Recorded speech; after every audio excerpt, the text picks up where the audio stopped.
What inspires change? What motivates us? It's what's inside that moves us. What moves you? Get the Scion story at scion.com.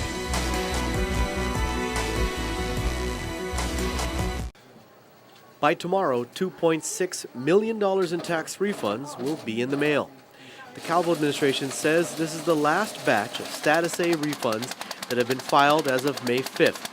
The governor's deputy press secretary, Phil Leon Guerrero, says this is part of their commitment to paying out tax refunds as quickly as possible. This latest release will be taking care of all the remaining Status A refunds that have been processed. So we're very excited, and we continue to pay out tax refunds at a pace that's quicker than anyone has seen in at least the past 2 decades. Status A refunds are tax returns that don't have any problems with them.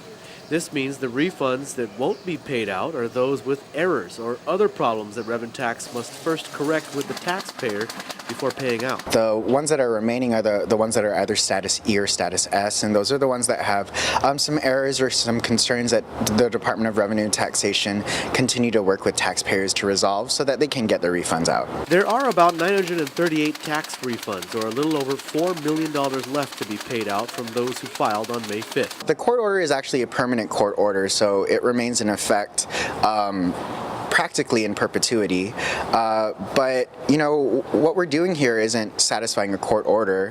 What we're satisfying is the governor's call to pay out tax refunds as quickly as possible. Leon Guerrero explains that they're actually paying out tax refunds well in advance of the 6-month deadline imposed by the court order. So what exactly is the deadline?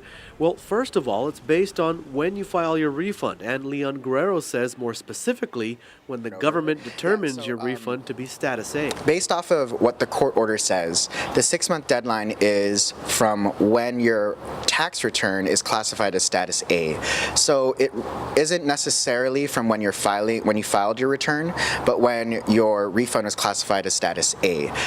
And we have been meeting that deadline. Leon Guerrero says once a return is filed, and once the government classifies it as a Status A refund, then Revenue Tax has 6 months to pay it out.